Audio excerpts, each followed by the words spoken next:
At this point, we need to have an app that we will be deploying on a Docker. It can be really any app, such as we can use PHP Laravel, we can use React.js frontend, or any other framework. It literally can be any application, whatever you're running. But in order to keep this course very simple, and I really want you to understand how we are getting it done, I'm going to use a very simple example. We will run, we're going to create a React.js frontend. And in order to do it, you need to have a Node installed on your computer. And if you don't have Node installed, that's fine. You can just go online and look up NVM. That's a really good Node version manager. And you can just follow the steps to install it. But in our case, we will do the following. So I'm going to say NVM use 16. That's the version of the node. And now I'm going to say npx create react app dashboard. And in order to know the command, I really went to their original, to React's original website, and I looked it up. npx create react app my app. And let's run this command and let's see. Yes.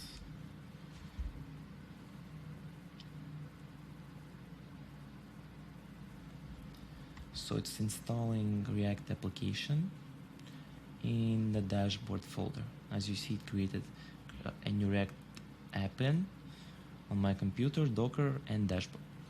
Okay, so it's gonna be finished shortly. And really in the development environment, the developers, they would work in that dashboard folder, and whenever they are deploying, the Docker would just take care of the building. And your application, it's kind of trapped in the dashboard folder. And really the developers that working on your application, they don't care about the Docker, they don't care about this config, they care only what's inside the dashboard. But as a DevOps, you really don't care what's in the dashboard, you care about what's outside of it. And this is how Docker type of infrastructure works. So let's refresh it. There should be a dashboard that's going to pop up. Oh, here it is. So as you see, we have a dashboard installed. It's a very simple hello world example. You see, we'll learn React, nothing much. And at this point, really don't care, because you could even put index.html here, and we will deploy it on the NGINX. It doesn't matter, but I want to ensure I'm capturing a medium scenario where you would know how would we deploy if it's a React app. Because if I would do it just in index.html, it would be too simple for you guys. All right. So here we are. We have switched to non-root user, and you might ask, when does it affect us? It's going to affect you whenever you're running some run command. But in this case, we will need to copy dashboard files into Docker. So first of all, we're going to copy them, then we're going to run a production build, and we're going to take that output of production build, and we're going to paste it in our HTML directory. So let's begin. Let's make a comment. We will say build the app, okay? And we will start with copying files. So let's say copy chown and NGINX. We will access the directory dashboard, okay? And we will say we'll transfer to a new directory. As you see, it's var vvv. Okay, so see, it's giving me an error. It's very handy. I forgot to put equals here. So now it's no copy chown dashboard, and this is the location. So remember, this location, it's not accessible by NGINX and outside world. It can be accessed only by the root. Therefore, but this directory only can can be accessed by, in this case, NGINX, because we are defining this permission. So let's copy files right here. Okay, and now we will run npm install, because we need to install the packages. So let's say npm prefix. We want to ensure it knows where to install the package. So we will say npm prefix. We will say we will use the same directory, this dashboard, and we will say install. So now, whenever Docker is going to run, it's going to install every single package. And now run npm. We want to build, because one of the scripts that React provides us with, if you go to package JSON, you look at the scripts, it says build. So here it's going to build a production build, really optimized version. So again, we will use the same prefix, dashboard, and we will say run build. Okay, and now it's going to generate a production build. And really the last step, we want to take whatever it generated and we want to move it to HTML folder. So we can do it the following way. Just because we are not copying files from your instance to the Docker, we are really moving files that Docker generated inside its container, and we are moving them to HTML folder. So we can do the following. Say run, move, dashboard. We are accessing the build, and then we are moving all the files that it created to our HTML directory. And remember, we are able to do it because we are using here user NGINX, and we have set the proper permissions. This is why it's all gonna work for you. And guys, this is how you do it. We created, just to recap this session, we created front-end files in the dashboard. We moved all your files from your local GitHub repository or computer. We moved them to this directory. We installed all packages. We created the build.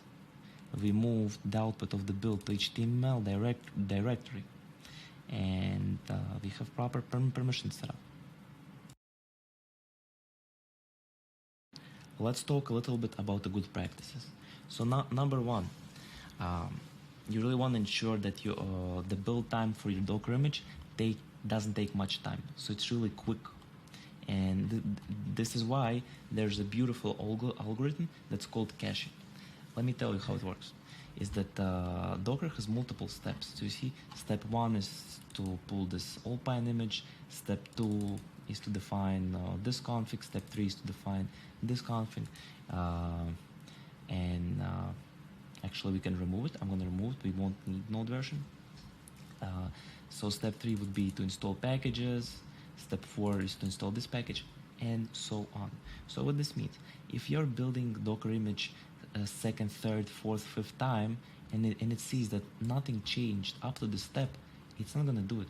It's going to use the cache. This is really going to optimize the build speed. This is why we want to ensure that the sequence is right. The sequence is always as follows. You take the Linux image, you install all the needed softwares, then you set the server config files that are really not going to change a lot of time. But in the end, as you see right here, wherever we are copying our dashboard files, these ones are really going to change every single time something changes on your application level. This is why we want to keep it in the end, because Docker is going to cache all this first section and really going to get to the issue. It's going to start building and processing only these files. This is why following a good architecture is so important.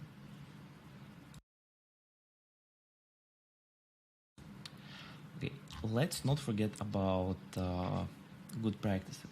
And another good practice that we defined on the third line, environment config path, this is a path to your config production. So let's copy this variable. Let's go down, and please examine that we are having a bad practice here. We are utilizing config production here too many times, and it really doesn't look good. It doesn't look safe. And whenever we're gonna talk about different namespaces such as staging and so on, it's gonna mess it up. This is why let's follow a really good practice and use variable that we define on top. So in this case, in order to use a variable, you have to use this dollar sign and curly brackets, and inside you're putting a config path, and let's just replace every single config production folder. So I did replace it, but again, I'm never sure. This is why I'm gonna make sure it's the only one. So as you see, 1 out of 1, it's the only place where I'm using it, and everywhere else I'm using config path. So now it looks more scalable, and it's a good practice to follow. Let's examine another command that is very important. This is about exposing ports. So imagine that your Docker container, it has ports. In this case, we're running NGINX. So NGINX really has 2 ports. It's AT, that's the regular HTTP protocol, and it has HTTPS. And in this case, NGINX is not exposing 443 because it's a reserved port. It's exposing 8443. So whenever we're gonna connect from outside we're gonna say it's 443, but on the inside, on Docker container, it's 8443. And we will expose 80 as well. This is our regular HTTP protocol without HTTPS. Okay? And this is a very important thing to understand, because you need to know how the IPs work.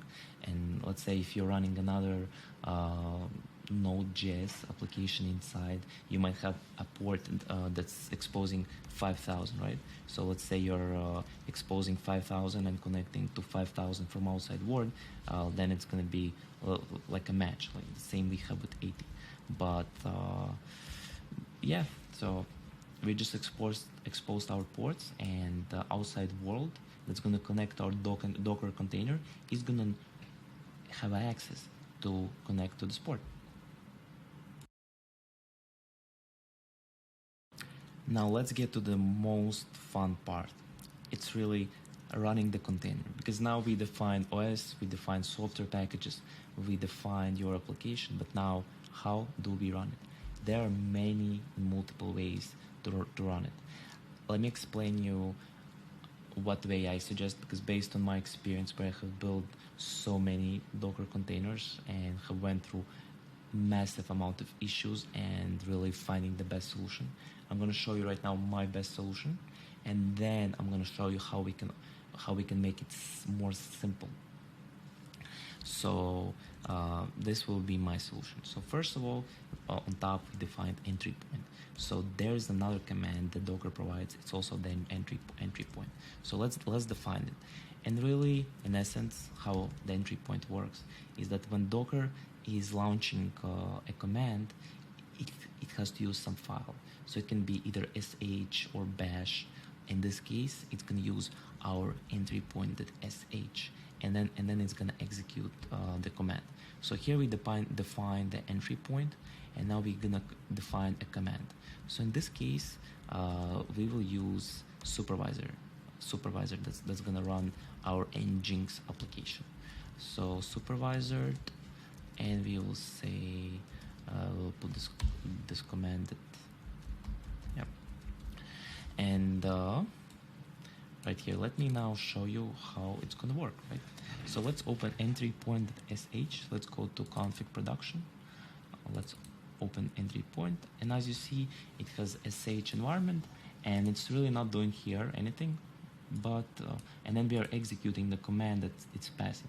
So essentially, Docker, when it's running containers, is doing something like this, like it's setting entry point sh, and then it's running this supervisor command, right? So this is essentially how it looks like when the Docker is running. And whenever Docker is running it, we are calling supervisor. But let's examine what the supervisor does. Let's go to this configuration file. Let's find our NGINX program, right? Let's look at the command right here. So here, it's taking NGINX global daemon off. Okay, so we could do it even easier, and it's gonna work. We could comment these two out. We could say cmd, and now you see we have this command, right? And we need to separate, because the way cmd command works, you need to separate every single argument in the brackets. So we can do it the following way.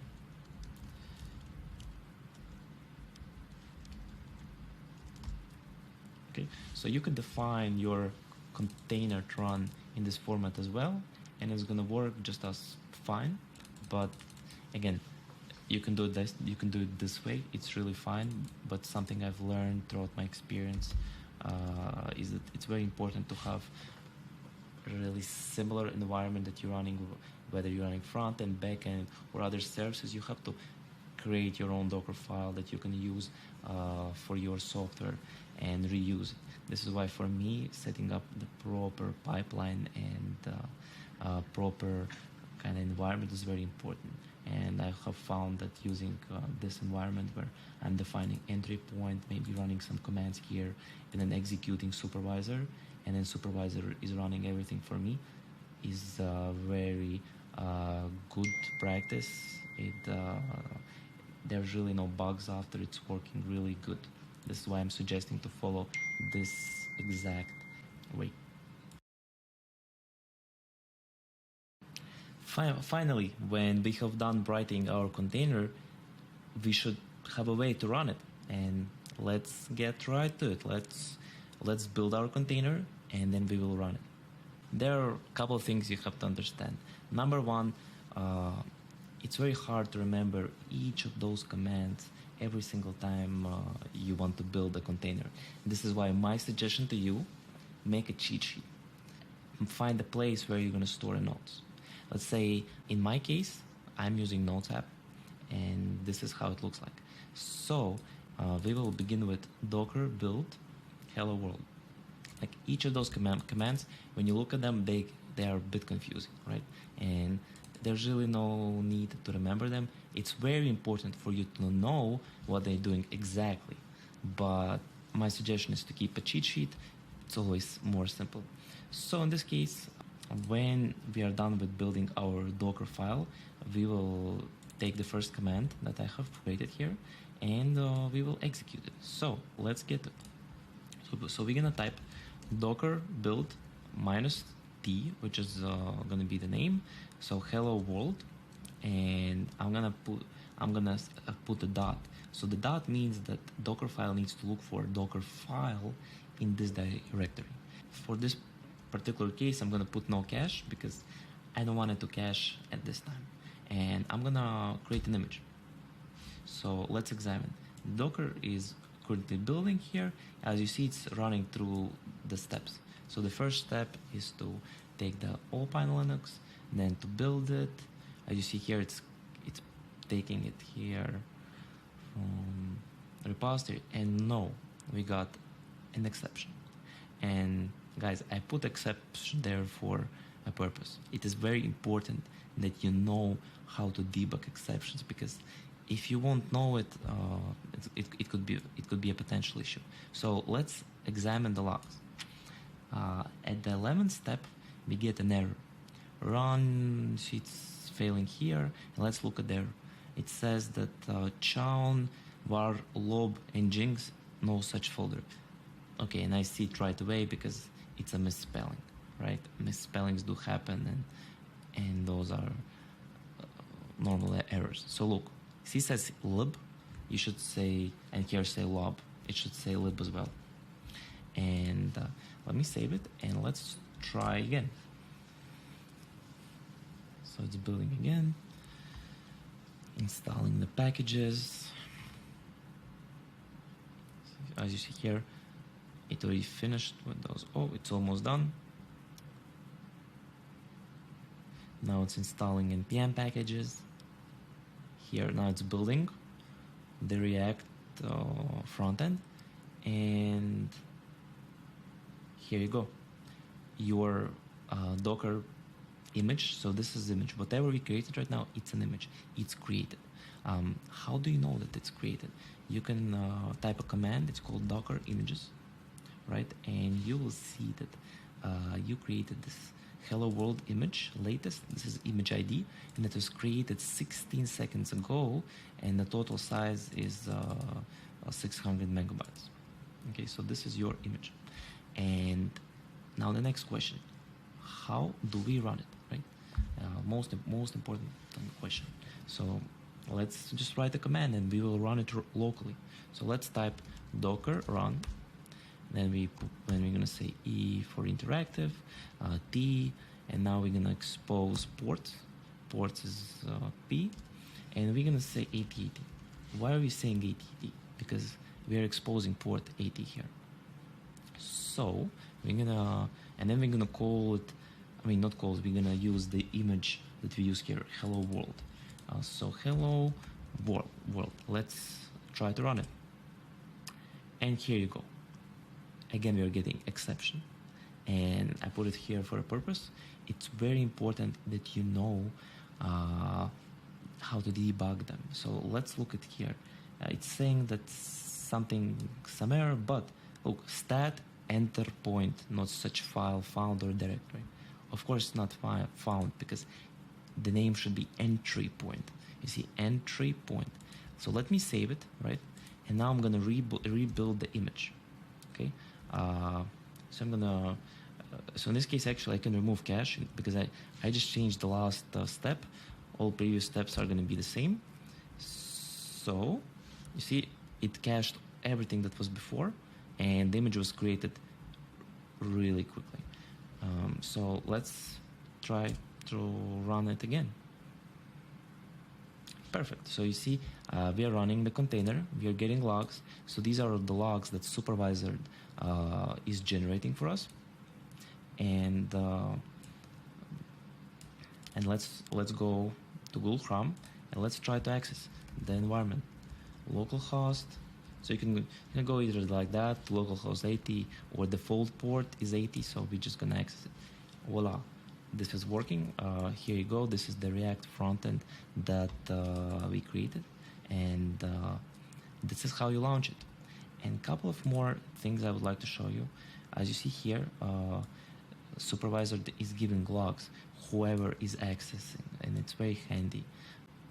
I just pushed Control C. I think, yeah, on Windows Control C, same as on Mac. This is how I stopped it. So now I can put Docker PS. It's going to show you actively running containers. In this case, I just stopped it, so it's not running. So let's try to run it again. Here you go. It's running. And let me open a terminal. All right. And I'm going to say the same thing, Docker PS. And if you look at what it says here, it says the container ID. This is the ID of the container. Essentially the process, the container that we're running right now. Then I have the image. I have a command like entry point, and then the command that we defined in CMD. It tells me when was it created, current status, that its uptime is already 9 seconds, and now it tells me in the port. The way the ports are forwarded is that we are forwarding this 80 to 80 TCP. And there's one more 8443 that's used for SSL. We are not currently using it. So let me show you how you can connect to it, because sometimes, you know, you deploy the container, but something is off, something is not working, and you want to debug it manually, and that's fine. You should have a way to connect to your own container. So this is going to be the command. So we say docker exec, like execute, interactive, and here you have to put ID of your container. So let's just copy it, put it right here, and you're gonna say bash.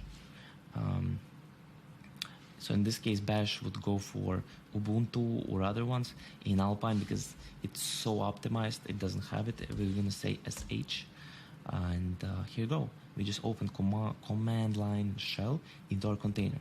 So let's keep it simple. Let's just go to our HTML folder. So we're gonna go cd var www HTML, and here you go. We are our HTML folder. So now let's put ls. it's going to show us all the files that we have in here. If I can say LSA, it also is going to show hidden files. In this case, there are none. All right. So now I can say ls minus l, and you're going to see that all of these packages have NGINX chown. So it means that NGINX is able to access these files. This is why it's working. But let me show you something. Let's go back. Let's put cd double dots, and let's do the same command, ls and l.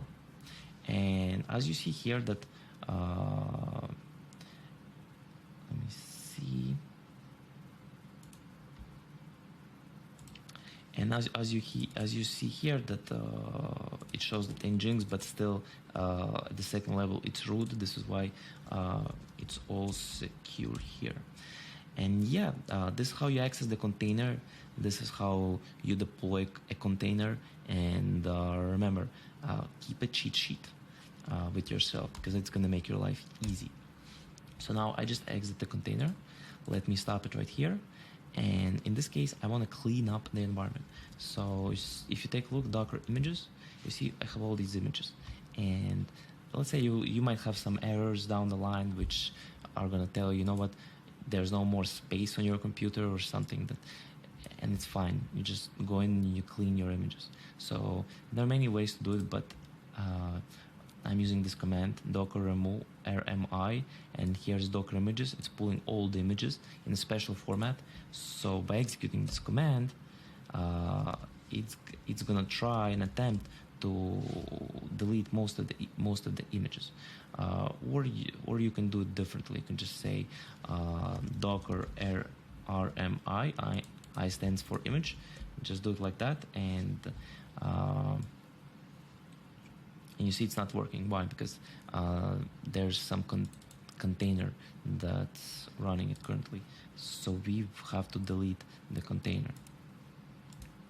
So what this means, we want to remove all the containers. So how do we access containers that are not running anymore? We type the same command, docker ps, but we can add a couple of parameters, a and q. It's going to give us access to all the containers that are not running anymore. So you see the A just tells you that the finished containers as well, and Q is going to make it in a special format. So now let's execute a command that's going to delete all the containers right here. And so it deleted all the containers. So whenever you're running, you want to delete containers, you have to say docker rm. So it's going to remove them. So now you see there's no more containers to remove. And now we want to remove all the images. So we're going to use this command, docker rmi, and we will delete all the images. And you see it deleted all the images. So now I just cleared up all my storage, and I have no more images. So essentially, this is also a good practice, because if you don't need an image, you don't need the container on your computer, you can just remove it. You might be wondering, why do we need to use Supervisor, and why can't we just call our NGINX application directly from here? And really, you can do that. However, the reason behind that is I wanted to show you the way it's done with Supervisor, because as soon as you get a need to run one more background task, you can easily achieve it by adding one more entry in Supervisor. This is why I really recommend to use it. However, if you just want to run your NGINX front-end server, that's fine. And let's just change up things here. So in this case, we don't need an entry point. You could even remove it. And let's remove this part as well. And let's just say NGINX -g daemon off. And really it's the same thing that you're saying here. Alright, so now let's make a commit and let's see how that works.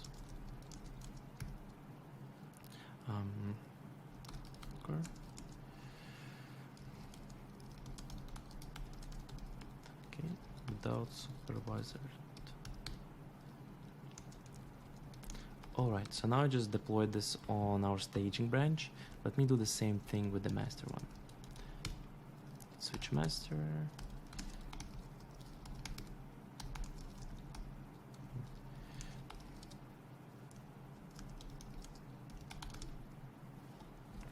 Alright, so now let's go to our cloud build right here.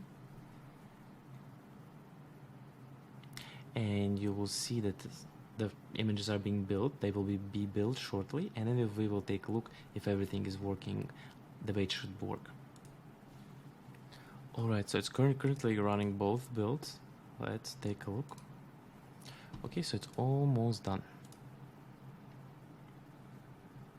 Okay, so first front-end instance is almost deployed. So let's give it a few more seconds. Let's hit refresh. Okay, so it was deployed. Now let's give it 30 more seconds because we added initial delay for 30 seconds. Let's take a look. Okay, so if the first instance is ready, the old one is being terminated. All right. So now let's go here, and you see it's working fine right here. All right, so let's go back here. So this was our staging workload. Let's go to the master one right here, and let's do the following, and you see here it's working as well. All right, so and if you want to make sure that this is the way it's working, you can just go to your command line, say kubectl logs. I made the misspelling. kubectl. And as you see here, you're getting direct logs from your NGINX configuration file. So as soon as you're going to your application, you see the requests are here. So it's working very fine without supervisor.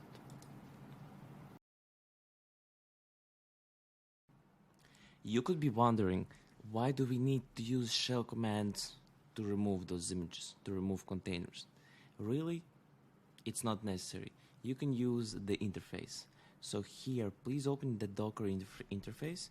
You can just go ahead and press Command space, type in Docker, and it's gonna open up your Docker app. And here you can press on containers. If you have any containers, you can close them out from here. In this case, let's press on images. And here we can, as you see here, we have access. We have our interface. So we can either remove it or you can run it. And in our case, we're just gonna say clean up. We will select kind of all of them, unused ones, and we will remove them. So this is another way how you can clean up things without using shell commands.